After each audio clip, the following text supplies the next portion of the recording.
Hi friends, welcome to Valamidhi's channel. இன்னைக்கு நம்ம இந்த வீடியோவில் என்ன பார்க்க போகிறோம் அப்படின்னா 11th physics example 2.15 தான் பார்க்க போகிறோம். Assume your school is located 2 km away from your home. In the morning, you are going to the school and in the evening you come back to home. In this entire trip, what is the distance traveled and the displacement covered அப்படின்னு கொடுத்துருக்காங்க. அதாவது என்னென்னா first நம்ம வீட்டிலேருந்து school வந்து 2 kilometre தூரத்தில் இருக்குது. இப்போ நம்ம ஃபஸ்ட்டு காலையில் போகிறோம், திருப்பி ஈவினிங் வரோம். அப்போ நம்ம வந்து காலையில் 2 கிலோமீட்டர் போயிருப்போம், ஈவினிங் 2 கிலோமீட்டர் வந்திருப்போம். ஓகேவா? இந்த என்டையர் ட்ரிப்பில் டிஸ்டன்ஸ் எவ்வளோ ட்ராவல் பண்ணியிருக்கீங்க, டிஸ்பிளேஸ்மெண்ட் எவ்வளோ கவர் பண்ணியிருக்கீங்கன்னு கேட்குறாங்க.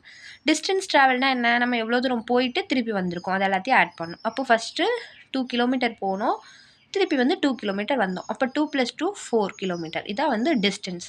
டிஸ்பிளேஸ்மெண்ட் ட்ராவல்டு அப்படின்னா ஃபைனல் மைனஸ் இனிஷியல். ஃபைனலாக இப்போ நம்ம வந்து எத்தனை கிலோமீட்டர் வந்திருக்கோம்? 2 கிலோமீட்டர். இனிஷியலாக எவ்வளோ தூரம் போயிருந்தோம்? அப்பயே 2 கிலோமீட்டர். அப்போ 2 - 2 வந்து 0 அப்படின்னு வந்துடும். மீன்ஸ் எப்படின்னா, இப்போ வந்து நம்ம இங்கே தான் ஸ்டார்ட் பண்ணோம். ஓகேவா? இங்கே ஸ்டார்ட் பண்ணிட்டு திருப்பி 2 கிலோமீட்டர் போயிட்டு திருப்பி அதே இடத்துக்கு தான் வந்திருக்கோம். இப்போ நம்ம வேறு இடத்துக்கு இங்கே எங்கிட்டாவது போயிருந்தோம் அப்படின்னா, இப்போ இந்த ஹோம்லேருந்து இதை வந்து மைனஸ் பண்ணி நம்ம இவ்வளோ தூரம் போயிருக்கோம், டிஸ்பிளேஸ்மெண்ட் ஆயிருக்குன்னு சொல்லலாம். திருப்பி அதே லூப்பில் நம்ம திருப்பி மறுபடியும் ஹோமுக்கே தானே வந்திருக்கோம். அதனால நமக்கு டிஸ்பிளேஸ்மெண்ட் இருக்காது. So displacement 0. அவ்வளோதான் ஃப்ரெண்ட்ஸ், பாய்.